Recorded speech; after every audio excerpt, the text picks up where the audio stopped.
Good day and welcome to Inside the African Community. I'm Steve Valier and my guest today is a black guy.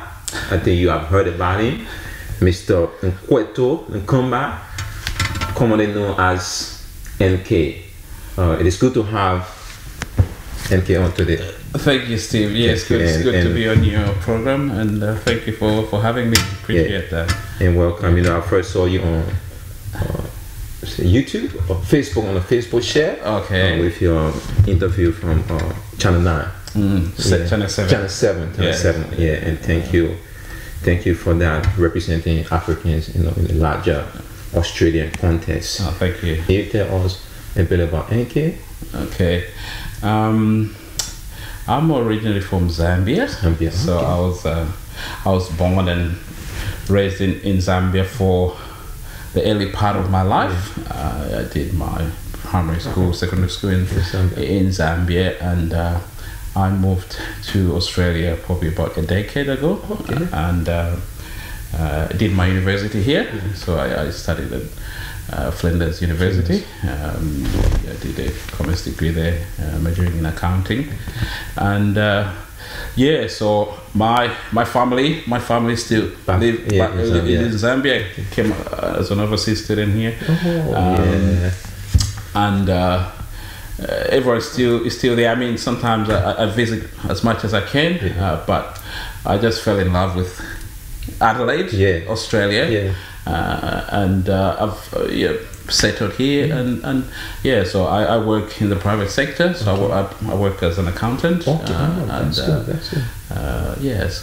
I'm also involved with the community, which we'll probably touch on later. But involved with the African Communities Council.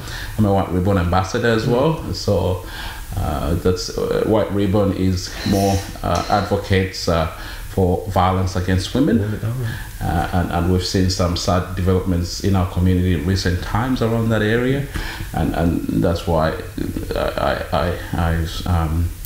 reasons like that have made me get involved in that area as well. I just want to say, thank you for that, for everything you have done, being involved with the community, engaging in terms of professional career and just everything, that's good, and we appreciate that. Thank you. We recognize you as one of the aspiring Africans and someone that's going to inspire the younger generation of people. And I think it is important with the work you do and the achievement with the White Ribbon and domestic violence. How deep or how serious is that within our community, and where are we now with these sort of issues?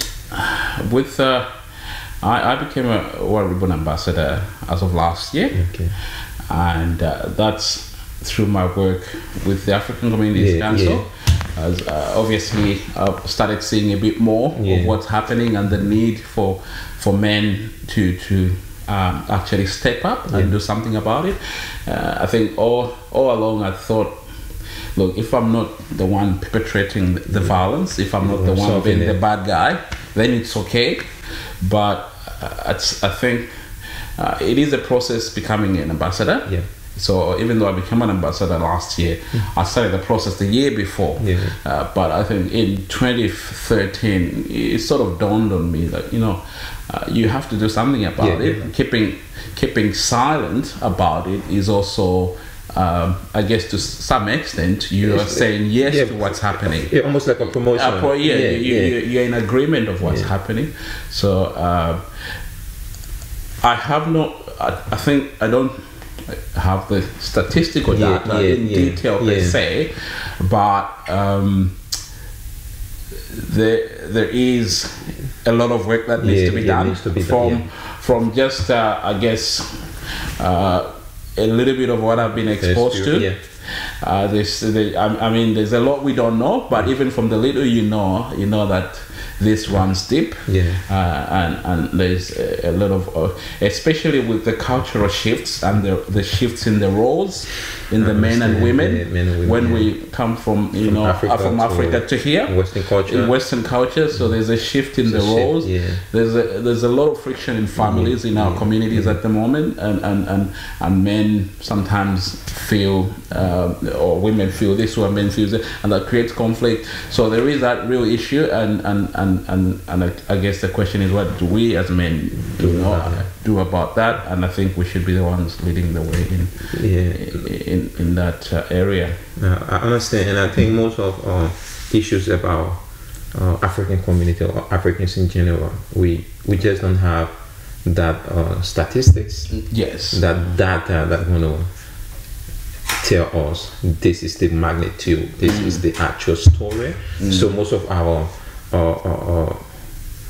it's just like opinions, just based on guess, experiences and stuff. But I think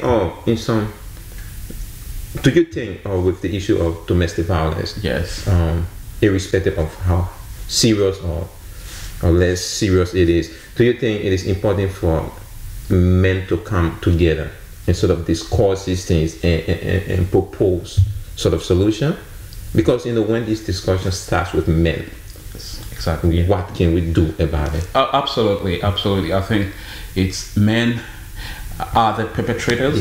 In most cases, in over 95% of the cases, to 99% of the cases, it's in a very rare case where you find it's the opposite. I mean, not that it cannot happen, but men are the perpetrators of violence in the domestic setup, and we should be the ones taking the lead role to actually do something about that. And you're right, we are a new and emerging community. So certain statistics are not there as of now. And also because of our cultural background, things are usually discovered when it's so bad or too late, severe. Okay, it's a more hush, don't talk about it. Well as, the Western culture, or people sort of put mediating factors, more proactive solutions. So that makes it hard sometimes to deal with some of those things which are happening, because you realize maybe it's too late, or things have already happened. But I think there's a shift happening, and more people are getting involved. And even in 2013, there was a big training program which the Migrant Resource Center put up. I was involved in that program as well, and many other men from the community. We had 2 days of training. It wasn't to become an ambassador, but that's what propelled me to go on that personal journey myself, to accredit myself and be a voice in that space. But men from the African community and all the other multicultural communities were brought together and really talked around that area, and more of that we want to continue doing, because there is an issue in that area. And it's not, and mind you, it's not only African community or multicultural communities across the board. It's a societal problem. It's an issue in mainstream Australians. It's an issue across the board. But obviously, we have to focus more on our community. We understand that better, and do a bit more in that area. I sincerely agree with that, and it's good to be engaged with the community. It's good to get involved with the problems and try to find solutions to them. But you also work with the African Community Council. Yes.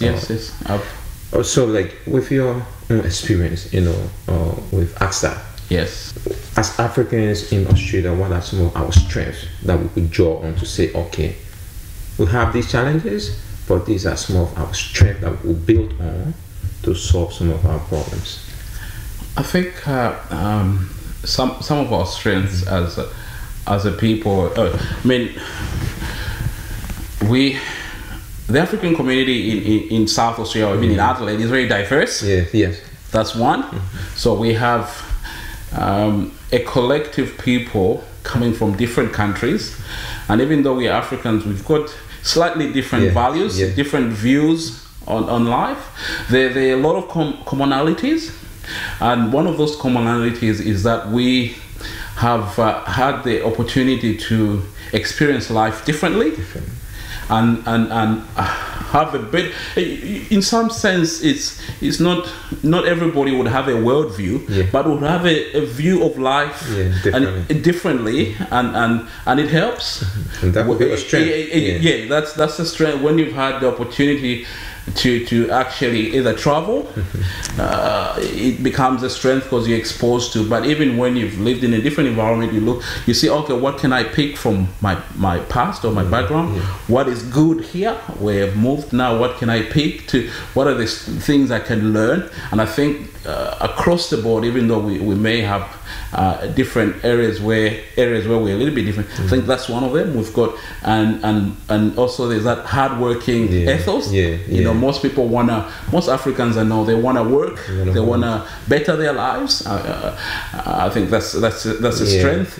And I think there's, even though we have areas where we're not so unified, there's also a brotherly, sisterly love across, so that's I meet you on the street, I may not know, I never met you and whatever, but that's I think that's a positive for us as Africans, and those are things we can draw on. I think. No, I agree. And I think that's one of the things I appreciate about being an African in Australia, or being a black person in Australia, because it helps connect you to another black person easily. I really appreciate that. I really like that about being in a different place, because for that, I just connect and could start engaging with someone easily than they who have been in maybe Africa. So I think that's really good. We have AXA and we have ACOSA. Two separate African leadership groups. How well do you think these two groups serve the African community, and are they potential problem for the community in terms of some of our challenges? Looking at challenges, leading on to what are the strengths, I think the other question would be, what are the weaknesses? And that, what you've pointed out, is one of the weaknesses in my view, because I think every community, as in community, we have different community organizations depending on the country you're from, and I think we should have one overarching leadership organization, representing all Africans. There's power in unity. You have it even when you look at being involved in the elections. I've been involved in elections. We are all Australians, but it also plays out on cultural backgrounds. And we so there is power in unity. You can have a bigger voice in certain things you want to see in your community. So we miss out on that because we don't have one strong voice as Africans currently. And when you look at ACOSA and AXA, it's unfortunate that we have that situation. A bit of history guys who've lived in Adelaide, South Australia, much longer than myself, were there when there was ACOSA and there was AHASA, African Heritage of South Australia. So there was two organizations, and at one point both of them, ACOSA and AHASA, say, okay, can we come together and form one, which they did agree. And then the guys from ACOSA went, I'm not sure of the details, but weren't particularly happy with certain things, and then decided to go on. And when you look at that, it's rather unfortunate. It's unfortunate. It's not about who was right and who was wrong, but I think as a community, and even when you look at what's happening on the African continent, we lack the bigger picture.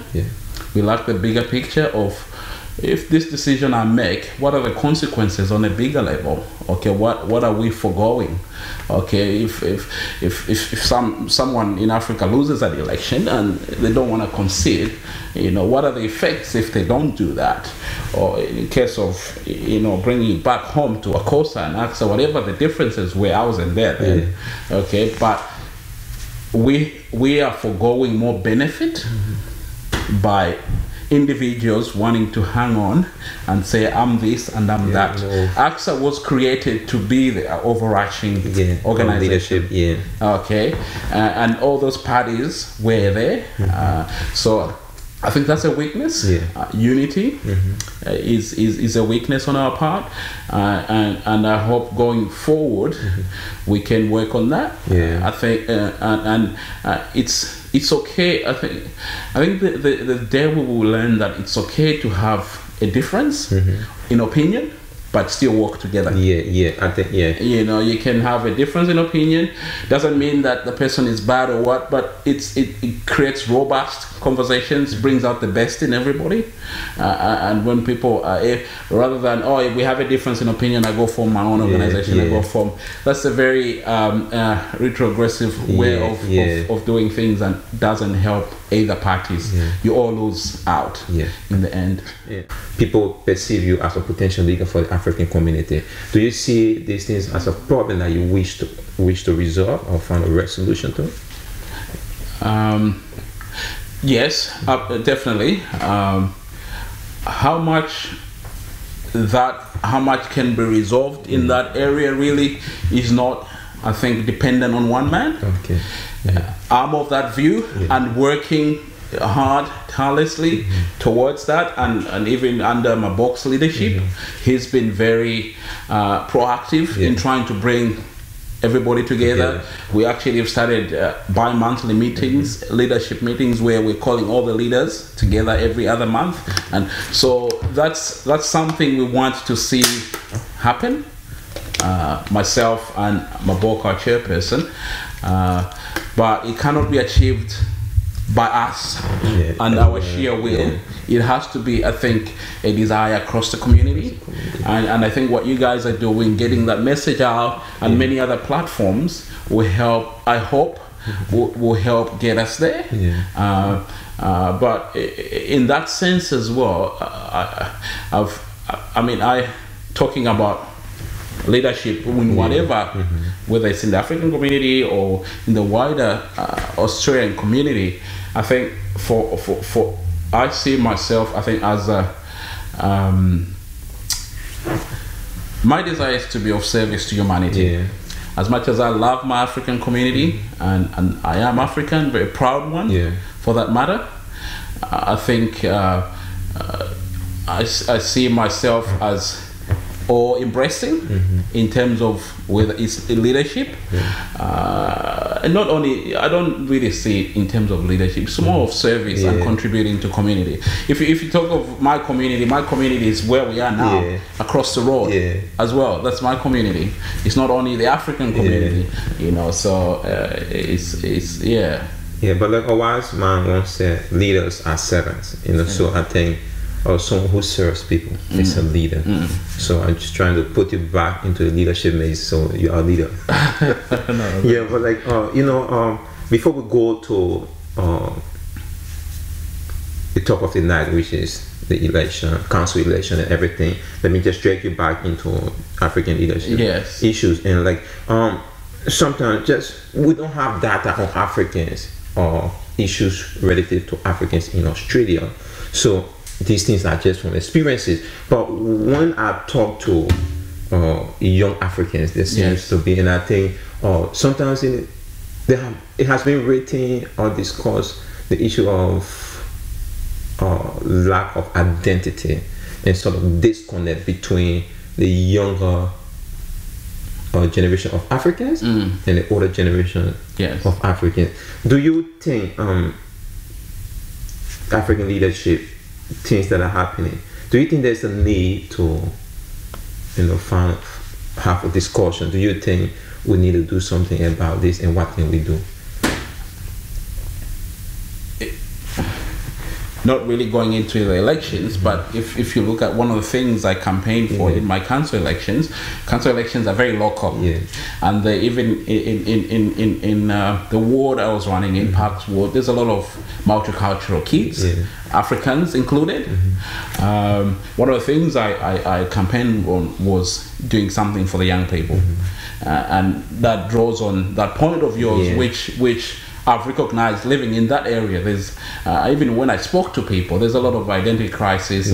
Young people just not having a direction in life, and in particular, now going back to your question, in the African community, that is a big issue, and you see, I think to some extent, kids. One of the things in my dealings in the community, what has come up, kids tend sometimes to get confused. So they've been brought up in an Australian society, okay, and then they've been brought up in an African home. Yes. Okay, so those two setups sometimes, or the expectations can be a bit different, and then as a kid, you sort of get lost. So there's that. And others also, some of the young people have in their early childhood have experienced, came maybe from really not so good environments, went through the refugee camp, and then came through here, so they were single parents or no parents at all. So there's all those mix, and that can create a problem in terms of people having an identity of who they are and what they want to do in the future. And one of the things, as the African Communities Council, one of the things we would want to use, young people they don't like to be bored. They like to be active. But even as you engage them in those active things, you can sort of reach them in other areas of personal matters, and one of those is sport. So that's one area we are looking at, actually founding an organization under AXA, but mainly focused on sport and engaging young people, because we've recognized that that issue. And most of those young guys are very talented. They could either be talented in sport or arts and music and all that kind of stuff. So if we can get them engaged in some of those things, and we're already working, like the first one we will be working on is more of a sports academy or something like that. That's something on the horizon, and I've been talking to Mabok about. Mabok initiated that, and we've been talking about how can we do something in that area. But that is only the starting point. There's other areas, but all these things cost money, and there's all those funding involved, but definitely an issue which we as African community need to do something about. The young people, otherwise we'll lose them. And there's a disconnect as well with our older generation. Our older generation has a different way of looking at things, and sometimes they may not really understand how to address and deal with those things. More culturally informed. Yes. So there's all those challenges. And I think, if I may just ask you just the final question on this, because when you talk about this, like I do talk about these things a lot with people, parents and other things, but there's this blame game. Parents blame children, and children blame parents. And some people put it down to parenting. So like, what's the advice? Do you think it is something that we have to come together and say we are all to blame, because there are genuine reasons for which we should blame parents, and sometimes there are genuine reasons for which we should blame the children, but the younger generations, probably teenagers, and you cannot just fully blame them for their own actions. So in my view, it's not really so much whether blaming the kids or blaming the parents, because at the end of the day, it doesn't help when I'm faced with a difficult situation, I always think to myself, what's the best approach to try and get a win-win situation? And I think understanding on both parties. I think parents, our African parents, even though they may not necessarily agree with certain things, there has to be that effort to try and unlearn the way of life in the environment, because sometimes there's insistence on living in this environment, but want your kids to live as you grew up in Africa. You know, it can't work. You can maybe do it in a different way because you're in a different environment. The kids as well, I think there has to be an understanding of the parents, the past of the I guess the past the parents are coming from, and so it's I guess both parties have to be willing to give and take a little bit in one sense, even though it doesn't always work like that. But yeah, it's there's no easy way, I guess. I think that's fair. That's fair. We're more like when in leadership. I think we have to rise about sort of playing game. We have to rise about the problem. And find, negotiate a solution and discuss a solution. So like we have to go to the topic. The issue of the night, you know, what people want to hear, you know, the election, you know, your experience, you know, you contested, but just want to know, like, how did you get to that point? You know, what were the thought processes, what were the motivation, you know, behind you saying to yourself, you know, I want to contest? Okay, well, I didn't just wake up and say I want to contest. First of all,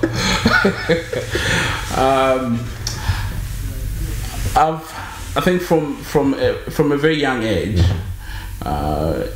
when I was in high school, I came to a realization of what I wanted, I guess, to be of service to people around me, and some people have asked me, like, oh, why are you running in Australia? Like you go run in Zambia or something, you know. But I've never seen as much as I would be more than happy and feel privileged to serve my other country, because Australia is also my country. My other country, Zambia. I've always I believe in God, and I have my faith. I'm a Christian, and I believe my life has a purpose, and my purpose, or everybody's purpose, I think, should be to serve the people around. In whatever area you feel you're naturally inclined, it should be to serve the people around you. I've always said, one of my life's philosophy is a life lived for others is more fulfilling than a life lived for yourself.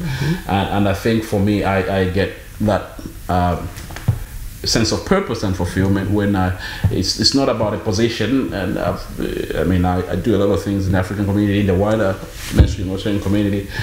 So from going back from a young age, I did know I wanted to serve. I get in that sphere and to humanity. It didn't matter whether I was in Zambia or in Australia, but contribute to the community you live in, the society you live in. And I think it's sort of not good to put limits on where you serve once you have the potential. Yes, I mean, we're all created by God, regardless of our color and where you come from and everything. So I think that's my motivation. And talking about going to the processes, last year was a very busy year for me, extremely busy. This year I'm only working, but it feels like I'm half on holiday because last year I actually did 2 elections. I first did a state election. I ran for parliament in the beginning of the year. We didn't hear about that. You probably, well, I didn't get in the news for that when I did that, but I did actually run for parliament earlier in 2014, March, before. So the year before, or the years before, I was involved, and even for the state elections, I ran under the Family First ticket. So as a candidate for the Family First party, and I think through that process, I